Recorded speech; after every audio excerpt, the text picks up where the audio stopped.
निकलते हैं, गाड़ी में बैठते हैं, सीधे हम जाते हैं मजिस्ट्रेट के घर पे।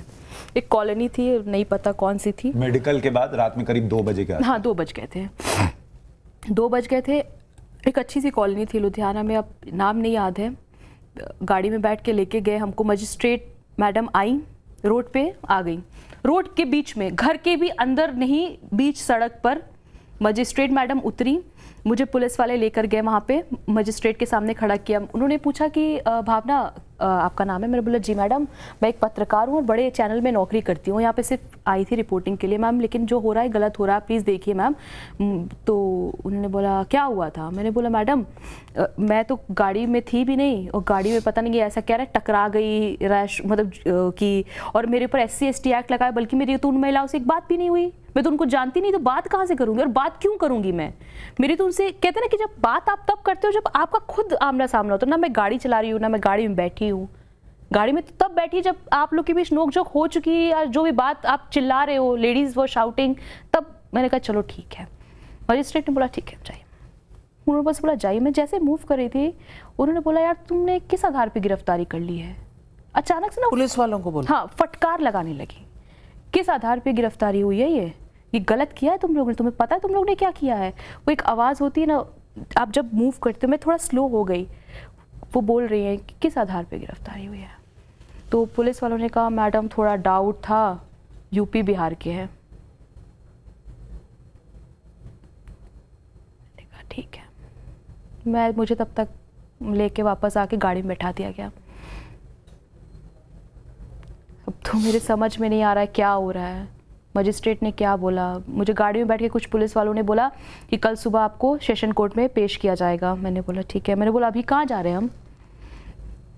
किसी और थाने में लेके गए मुझको, किसी और थाने में। वहाँ पे मैडम ने अपने मतलब पुलिस रूम में ही बिठाया। वहाँ पे एक सोफ़ा था, मैं वहीं पूरी रात सोई, और उस रूम में आप इमेजिन करोगे मेरी सिक्योरिटी के लिए कितने लोग थे, कम से कम नहीं तो 10-12 पुलिस लेडीज़।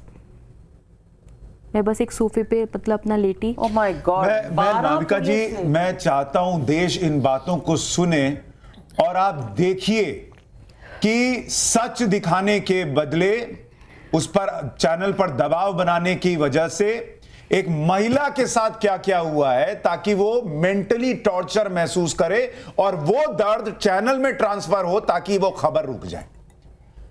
आप सोच रहे हैं, एक एक चीज सुनिए कि एक महिला को रात में थाने में रख रहे हैं आप, उससे कह रहे हैं वॉशरूम का दरवाजा खोलकर अंदर जाओ।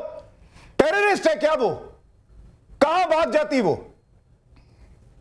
और व्यवहार, मैं शॉक्ड हूं कि कोई इस तरह से लड़की के साथ कर सकता है, और किसी के शब्द नहीं है मेरे पास। किसी के साथ भी आप ऐसा कर सकते हैं?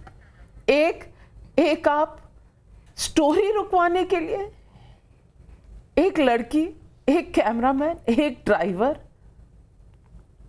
जिस कैमरामैन का कोई रोल नहीं था, उसको आपने ऐसे रखा। लड़की को इस दौर से उसको गुजरना पड़ा। बाथरूम जाए और दरवाजा ना बंद हो, CCTV वाले कमरे में नहीं बाहर रखा जाए, लगभग 6 घंटे उसको इस तरह से रखा जाए बिना बताए कि भाई किस लिए रखा जा रहा है। साइन करवा रहे हैं आप पेपर से। ये तो पढ़े लिखे एक सशक्त पत्रकार के साथ हो रहा है। आम आदमी का क्या? क्यों किस आम आदमी की बात कर रहे हैं हम? किस आम आदमी के लिए इस तरह का प्रशासन होता है?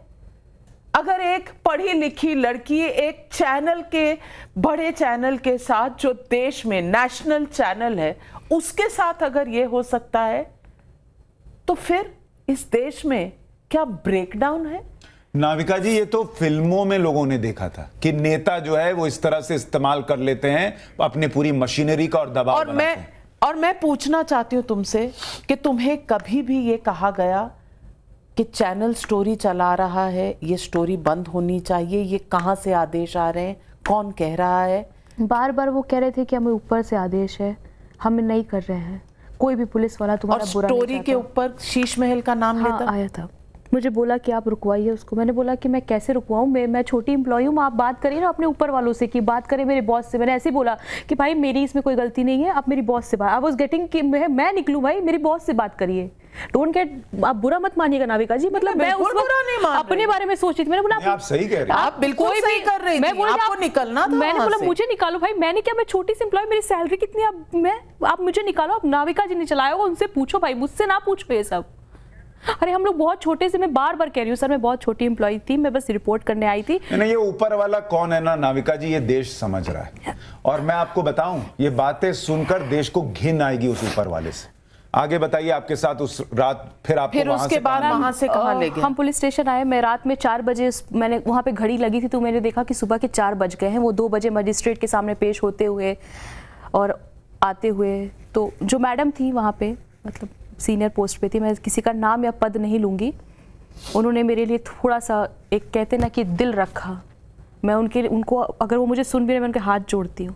ये कहते हैं ना, महिला का दर्द शायद उनको दिख रहा होगा कि ये तो जेन्युइन है, इसके साथ तो गलत। उन्होंने बोला कि हम आपके लिए ऊपर व्यवस्था किए हैं, आप सोफे पे सो जाइए, एटलीस्ट आपको एक एसी और वो तो मिलेगा। मैंने कहा ठीक है, मैं सोती हूँ।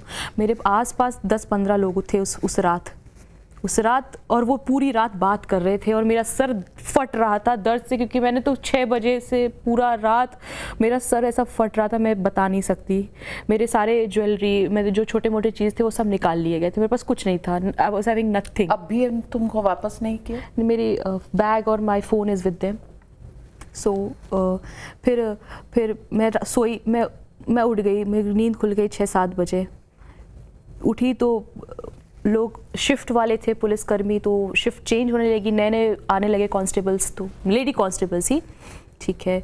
फिर अचानक से ना 10 बजे या 9 बजे के करीब मुझसे बोला गया आप फ्रेश हो जाओ, लेकिन वॉशरूम बंद नहीं करना, फ्रेश हो जाओ, आप फ्रेश हो जाओ, और अगर if you want to take bath तो आप ले लो, कोई दिक्कत नहीं। वॉशरूम बंद मत करना, नहा लो लेकिन दरवाजा मत बंद करना। और वो ऐसा कितनी बार हुआ तुम्हारे साथ? तो वो होता ही रहा ना, फिर तो जितने बार गई। एक्चुअली मुझे मतलब थोड़ा ऑकवर्ड तो लगेगा ना, दरवाजा खुला है तो शीशा भी लगा था, तो मुझे लगा था कहीं और ऐसे कोई देख रहा था, तो मुझे बड़ा एक लेडीज थी सिर्फ? हाँ लेडीज थी, लेकिन एक डर भी था कहीं कोई सीसीटीवी को रिकॉर्ड तो नहीं कर लेगा, तो मन में ऐसे बहुत ख्याल आया। किस तरह का पुलिस की व्यवस्था होती है जहां एक लड़की को बाथरूम खोल के फ्रेश होने के लिए कहा जाता है, वॉशरूम का दरवाजा बंद नहीं होने दिया जाता, वो लड़की ये भी नहीं जानती कि कोई सीसीटीवी में रिकॉर्डिंग हो रही है।